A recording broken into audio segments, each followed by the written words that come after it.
Yes, reka nongere gusuza kandi nguhereze ikaze horereye hose aho uri hose. Reka mubwire ngo you are most welcome ngende kamanzi. Ariko mbere ko dutangira ndagira nk'ubutse ubanze ukande subscribe kugira ngo tuze gukomeza tuze gukorera ino video maze kwanda aho ngaho handitse subscribe. Ariko mbere ko dutangira reka ngire ngo tubanze duhere kuri ibi bintu byavuzwe kuri ino video gatoya cyane. Ndagira ngo banze uyikurikirane ntagire kanura kamwe kagucika naho nigenda ngaruka nyuma tugire ibyo tuvugaho, tugire amakuru mashyashya tugenda tuvugaho yagiye asakara.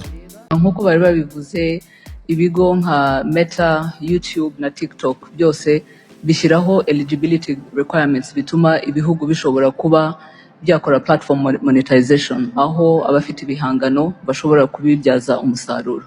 Bakurikiza ibintu bitatu. Icya mbere ni regulatory compliance, kandi ibyo twarabyujuje nibyo bareba data protection, intellectual property na taxation, ibyo turabyujuje nk'igihugu.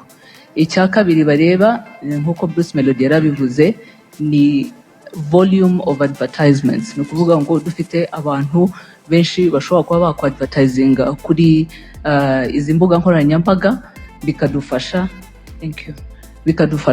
kugira ngo uko tuzamura iyo volume ya advertisement n'aba local content creators bagire percentage bashobora kubonaho.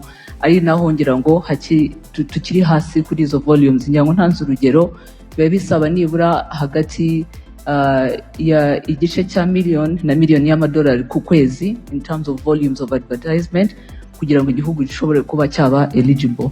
Icya gatatu ni payment infrastructure, ishobora gutuma ya mafaranga babonye bashobora kubona kuri izo mbuga nkoranyambaga ashobora kuba yabageraho, kandi ibyo turabifite.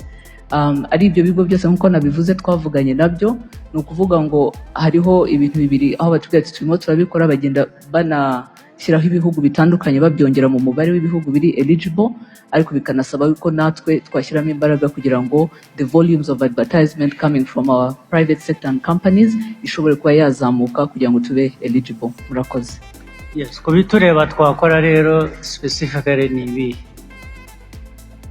Hari ibyo bireba abo bandi Google n'abandi, hari byaba bitureba ni ibiki tudakora twakora kugira ngo kuva twatangira kuganira nabo ibitureba twarabikoze. Ari izo regulatory compliance zabayeho, ngira ngo dushyiraho na ririya tegeko rya data protection n'ibijyanye na intellectual property, ibyo byose birahari.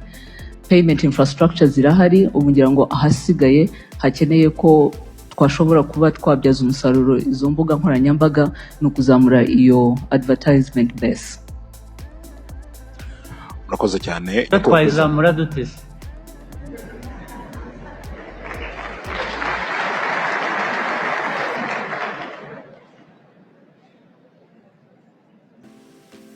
Tuyizamure dute?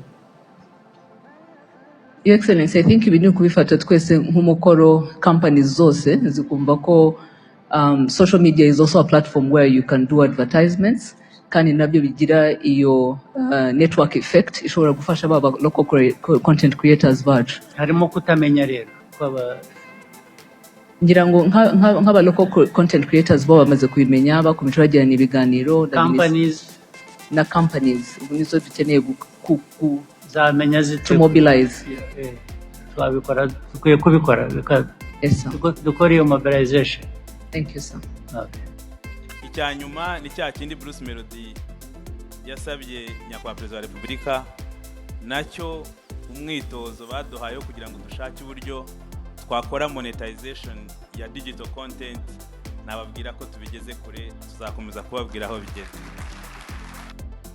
Yes, nk'uko tumaze kurero kubibona ku nshuro ya 20 itariki 6 Gashyantare 2026 niho inama y'igihugu y'umushyikirano yongeye guterana ku nshuro ya 20.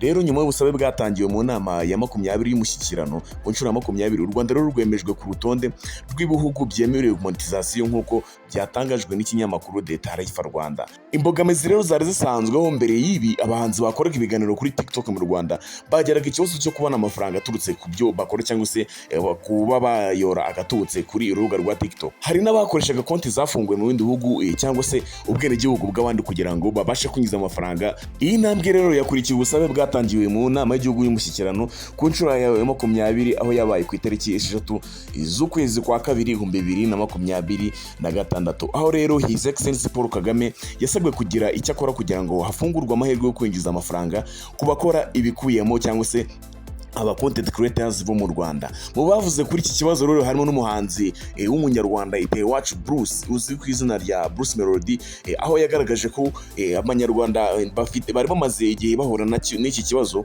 cyo kutabasha kubona amafaranga ku mbuga nkoranyambaga nka TikTok, bigatuma bamwe bifashisha konti zo mu bindi bihugu cyangwa se bakaba bakifashisha konti ziturutse mu bindi bihugu kugira ngo babashe kubona ayo mahirwe yo kwinjiza amafaranga. Nk'uko yagiye agenda abigaruka avuga ati dusaba leta kudufasha kugira ngo dushobore kubona amafaranga ku zindi mbuga nkoranyambaga, cyane cyane ku bantu bakora ibintu bya content creators bifite umumaro. Niko Bruce Melody rero yavuze, yakomeje agira ati muri iki gihe imirimo myinshi ikorerwa ku mbuga nkoranyambaga. Abanyarwanda rero akenshi byasabaga kwifashisha ubwenegihugu bw'amahanga bw'andi mahanga kugira ngo konti zabo zo mu bindi bihugu kugira ngo babashe kubona amahirwe yo kwinjiza amafaranga kuri izo mbuga nkoranyambaga harimo TikTok. Rero ku rubuga rwa TikTok rero abantu bo mu bindi bihugu binjiza amafaranga menshi cyangwa se binjiza gatubutse, ariko twe abanyarwanda rimwe na rimwe bidusaba gukoresha ubwenegihugu bw'abandi cyangwa se bw'ibindi bihugu kugira ngo tubashe kubona ayo mafaranga kuri izo mbuga nkoranyambaga. Kwemezwa rero kwa monetization bisobanuye itangirira rishya ku ruganda rw'ubuhanzi n'ibikorwa byo ku mbuga nkoranyambaga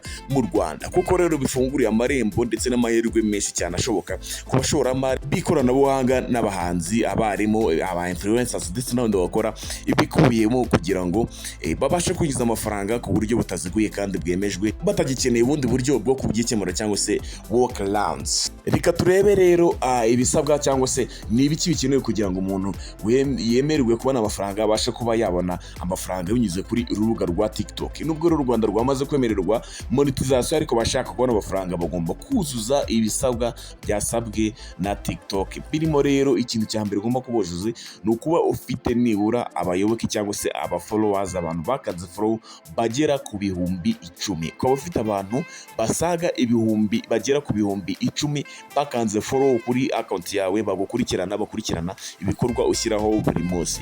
Ikintu cya kabiri ugomba ko wujuje kugira ngo ubashe kuba wakorera amafaranga ku rubuga rwa TikTok ni ukuba amashusho yawe amaze kurebwa nibura inshuro ibihumbi 100 mu minsi 30. Bivuze ko rero hano uba ugomba nibura kuba ufitemo video ifite abantu ibihumbi 100 bayirebye nibura mu minsi 30.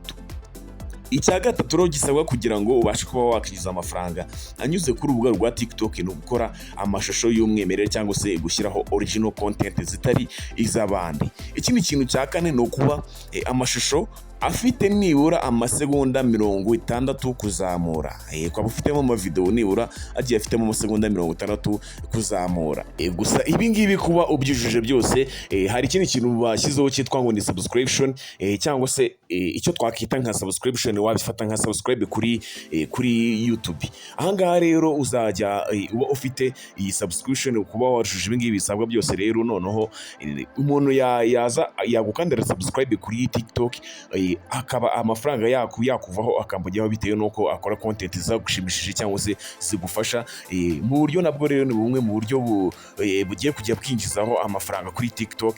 No kuvuga ngo niba waruje ibi ngibi bisabwa, hari umuntu uzajya uza akareba content zawe, yamara kuzireba akaba yumva yakifuza kuguhereza subscribe yahakanda, rero amafaranga akamuvaho akakujyaho akazaho kuri wowe, kuri nyiri iyo content akaba yakujyaho, ukaba wayabikuza mu mafaranga, ukaba wayabona mu mafaranga. Ibi ngibi rero bisaba kuba waruje ibi ngibi bisabwa, wamara kubyuzuza ugasetinga subscription y'amafaranga ushaka, kuvuga ati wenda umuntu nazajya ankora subscribe amafaranga runaka niyo azajya amuvaho kanjyaho. Wenda ushobora gusetinga $1, ushobora gusetinga $2, whatever you want, bitewe n'amadolari ushaka, bitewe n'icyo wifuza.